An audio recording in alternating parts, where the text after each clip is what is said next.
Hello friends, I am Seema Sharma from Tutorpedia. Assessment for learning के लिए part 10 के questions आप लोगों के लिए रेडी हैं। ठीक है, एग्जाम्स बिल्कुल आने ही वाले हैं, तो प्लीज़ आप लोग गो थ्रू कीजिए हर वीडियो से। ठीक है, और एक चीज़ और बता दूं, मैं कमेंट के अंदर बहुत सारे लोग मुझे पूछ रहे हैं, बच्चे पूछ रहे हैं कि पीडीएफ हमें चाहिए, तो मैं डिस्क्रिप्शन के अंदर जो लिंक प्रोवाइड किया है वो पीडीएफ का ही है। और शायद एक वीडियो के अंदर गलत लिंक चला गया था। Now I have corrected all that, then please go through it. तो पीडीएफ आप लोगों को चाहिए तो डिस्क्रिप्शन के अंदर लिंक आप लोगों को सभी का मिलेगा। ठीक है, और ये वीडियो भी इंग्लिश हिंदी दोनों ही स्टूडेंट्स के लिए, साइड बाय साइड हिंदी के क्वेश्चंस भी हैं, तो I think it will be easy for both the mediums. चलो शुरू करते हैं क्वेश्चन नंबर फर्स्ट से। Full form of NCIDE. NCIDE का फुल फॉर्म क्या है? National centre for informative and distance examination, national centre for innovations in distance examination, national conference for information and distance examination, या none. इसका है answer number 2। मैं आपको बता देती हूँ क्या है ये। National centre for innovation and distance examination, आप लोगों ने डिस्टेंस लर्निंग के बारे में पढ़ा होगा। ठीक है, जैसे ओपन स्कूलिंग होती है और डिस्टेंस लर्निंग होती है कि you don't have to regularly go to your college और इंस्टीट्यूशन, और आप लोग घर से बैठे बैठे ही आप लोग अपनी स्टडीज करते हैं and finally you go to attempt your exams only, right. तो उसे हम डिस्टेंस लर्निंग बोलते हैं। और समटाइम्स स्कूल और कॉलेज में आपका सेंटर भी प्रोवाइड किया जाता है for taking the lessons and plans and coaching and all that. ठीक है, तो ये यहाँ पे कह रहा है कि national centre for innovation in distance examination, अगर डिस्टेंस एग्जामिनेशंस के अंदर कोई इनोवेशन करना है, कोई नई टेक्निक अगर उसके अंदर लेकर के आनी है, लॉन्च करनी है, so that it will provide help to the distance learning student, तो उसके लिए जो नेशनल सेंटर बना है उसे क्या कहते हैं? उसकी जो शॉर्ट फॉर्म है एनसीआईडीई है, यानी कि नेशनल लेवल पे ये एक सेंटर है for the innovations in distance examination. जो डिस्टेंट लर्निंग स्टूडेंट्स होते हैं ये उन्हीं के लिए है। ठीक है, then comes a question number 2। Features of on demand exam is, या फिर आर। ऑन डिमांड एग्जाम एक पूरा का पूरा इसके अंदर थ्योरी पोर्शन दिया हुआ है। ठीक है, एक बार उससे भी गो थ्रू कीजिए, इंपॉर्टेंट टॉपिक है ये। अब ये ऑन डिमांड एग्जाम का क्या कंसेप्ट है और ये कब शुरू हुआ, वो सारा कुछ उसी के अंदर दिया है, लेकिन उसके फीचर्स क्या क्या हैं कि no need to wait for the 6 month term exam. उसके अंदर आपको 6 मंथ के एग्जाम्स के लिए वेट नहीं करना पड़ता। Students can register any time from anywhere. पूरे इंडिया के अंदर वो throughout the country you can register it any time and anywhere. It is all online process, ये पूरा ऑनलाइन प्रोसेस होता है। Individualised question papers for different student, हर बच्चे के लिए अलग अलग इंडिविजुअल क्वेश्चन पेपर बनता है। ऑल ऑफ अबव सारे ही इसके फीचर्स हैं ऑन डिमांड एग्जाम के लिए। ठीक है, आप लोग डिमांड करते हैं, स्टूडेंट डिमांड करता है, एंड देन द यूनिवर्सिटी और the particular institution makes the exam और the test paper for you. ठीक है, और वो कभी भी आप डिमांड कर सकते हैं व्हेन यू फील कि आपका इतना सिलेबस कंप्लीट हो गया है, then you can demand for the question paper. और इंडिविजुअल क्वेश्चन पेपर सेट होता है, ये सभी का कभी भी सिमिलर नहीं होता। इसके अंदर जो रजिस्ट्रेशन है वो एनी टाइम एनीवेयर आप लोग कर सकते हैं। फी मोड के भी इसके अंदर बहुत सारे हम लोगों को हेल्पफुल जो है वो तरीके से फी मोड आप लोग कर सकते हैं। उसके अंदर बहुत ज़्यादा हौच पौच नहीं होता है। तो it's one of the innovative technique of national centre for distant learning. ठीक है ना, नेशनल सेंटर जो डिस्टेंट लर्निंग का है उसका एक इनोवेटिव टेक्निक जो है वो ऑन डिमांड एग्जाम भी है। फिर आगे चलते हैं क्वेश्चन नंबर 3 पे। The universities which have successfully conducted exam on demand. अभी तक कौन कौन सी यूनिवर्सिटीज हुई हैं जिन्होंने एग्जाम ऑन डिमांड को सक्सेसफुली कंडक्ट किया है? IGNOU, NIOS, both A and B, none of the above. Answer is third, that is both A and B. IGNOU आपने सुना होगा, Indira Gandhi national open university, NIOS national institute of open schooling. ठीक है ना, तो ये दोनों ही जो है इन्होंने अभी तक एग्जाम ऑन डिमांड को सक्सेसफुली कंडक्ट करवा चुके हैं, दोनों यूनिवर्सिटीज। ठीक है, then come the question number 4। The teaching which relate to the special teaching methods and the material for the backward and the slow learner. अब कुछ स्टूडेंट्स होते हैं जो कि बहुत स्लो लर्नर होते हैं, they can not grab so easily. ठीक है ना, लाइक अदर्स। तो उन लोगों के लिए जो टीचिंग मेथड, उनके लिए जो स्पेशल टीचिंग की जाती है, उनके लिए जो स्पेशल एक मटीरियल अरेंज किया जाता है, ठीक है, तो वो कौन सी टीचिंग होती है? What does that call? उसे हम क्या कहते हैं? डायग्नोस्टिक टीचिंग, क्वालिटेटिव टीचिंग, या फिर रेमेडियल टीचिंग, या none of the above. It is termed as remedial teaching, that is option number 3। ठीक है, रेमेडियल टीचिंग क्या होता है? यानी कि आप लोग रेमेडी प्रोवाइड कर रहे हैं ना, नाम भी तो सजेस्ट कर रहा है। बहुत सारा थ्योरी पोर्शन है, सब कुछ एक साथ मगअप करना मुझे भी पता है सभी के लिए मुश्किल हो रहा होगा। तो आप लोगों के पास एक ट्रिक है, इसके अंदर आप लोग एलिमिनेशन मेथड के थ्रू भी चल सकते हैं। ठीक है, कि आपके पास 4 ऑप्शन है, पहले तो एलिमिनेट कर दो उसके अंदर से आपने जो पढ़ा हुआ है, थोड़ा बहुत भी आपको लग रहा है इससे रिलेटेड मैटर और फीचर ये मैच नहीं कर रहा, तो उन 2 ऑप्शन को पहले एलिमिनेट कर दो। देन रेस्ट ऑफ जो है उसके अंदर आप लोग थोड़ा बहुत अपनी वोकैबुलरी को यूज करो। आपकी वोकैबुलरी जितनी अच्छी होगी you will easily get the answer. ठीक है, और इतना ज्यादा डिफिकल्ट नहीं होने वाला है, please don't worry about that.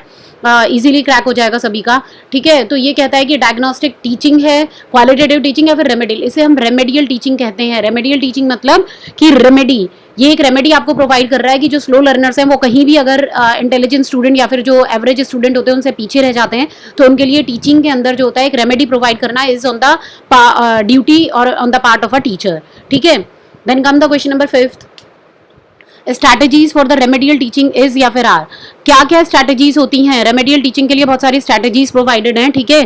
Class teaching, group teaching, individual and the supervised remedial teaching या फिर टेक्निक या फिर ऑल ऑफ अबव, ये सारे ही हैं। क्लास के अंदर टीचिंग करना, ग्रुप बना करके उन वीक स्टूडेंट्स को अलग से उनका ग्रुप बना करके फिर उनको टीच करना, ठीक है। इंडिविजुअली एक एक बच्चे को लेकर के सुपरवाइज करना, बहुत केयरफुली उसकी रीडिंग, राइटिंग, प्रोनाउंसिएशन स्किल, हर चीज़ के ऊपर ध्यान देना, ठीक है। या फिर ऑल ऑफ अबव, ये सभी तरीके से रेमेडियल टीचिंग जो है वो की जाती है, ठीक है। Then comes the question number 6, what are the remedial techniques followed after the teaching strategies? कौन सी रेमेडियल टेक्निक है जो कि टीचिंग स्ट्रेटेजीज के बाद जो है वो फॉलो की जाती हैं? Remedial instruction, extra time, book for study, all of above, या फिर ये सभी? रेमेडियल इंस्ट्रक्शन होता है, एक्स्ट्रा टाइम होता है, बुक फॉर स्टडी भी प्रोवाइड किया जाता है, ऑल ऑफ अबव। इसका आंसर है ऑल ऑफ अबव, कि बच्चों को रेमेडियल इंस्ट्रक्शंस भी दिए जाते हैं रेमेडियल टीचिंग में, एक्स्ट्रा टाइम भी उन लोगों को दिया जाता है, बुक्स फॉर स्टडी, उनको बुक्स भी प्रोवाइड की जाती हैं, तो ये सभी हैं, ठीक है। टेक्निक है ये रेमेडियल टीचिंग की, टीचिंग स्ट्रेटेजीज के अंदर। Then comes the question number 7, the tools and the equipment used in support material of ICT-R। ICT है इंफॉर्मेशन एंड कम्युनिकेटिव टेक्नोलॉजी, ठीक है। ICT के अंदर कौन कौन सा सपोर्ट मटेरियल यूज़ किया जाता है? अभी आज की डेट में आप लोग देख रहे हैं कि राइट नाउ कोरोना की वजह से जितना भी ये ऑनलाइन एग्जामिनेशन एंड कंडक्शन सारा शुरू हुआ है, it is just because of the information technology. अगर ICT IT का जो पाथ है और जो IT का जो सेक्टर है, if it was not that much developed, अगर वो इतना नहीं होता तो शायद ये सब कुछ मुश्किल हो जाता, ठीक है ना। तो ये कह रहा है कि इसके अंदर जो टूल्स और इक्विपमेंट यूज़ होते हैं वो क्या क्या हैं? Digital video camera, email, internet, digital libraries या फिर all of above. Answer is option number 4, that is all of above. Digital video camera भी यूज़ होता है, ईमेल आप लोग करते ही हैं with via internet, and digital libraries are also arranged via internet, ठीक है ना, या फिर ऑल ऑफ अबव। तो ये सभी हैं टूल्स और इक्विपमेंट जो कि ICT के अंदर एक सपोर्ट मटेरियल की तरह काम करते हैं। Then comes the question number 8, benefits of the e-learning are. E-learning के बेनिफिट्स क्या है? इट सेव्स टाइम, ये टाइम बचाता है। Cater to the different learning style, ये अलग अलग लर्निंग स्टाइल्स के अंदर हमें हेल्प करता है। Provide effective media for the quality education, अच्छा मीडिया प्रोवाइड करता है क्वालिटी एजुकेशन के लिए, या फिर ऑल ऑफ अबव, ठीक है।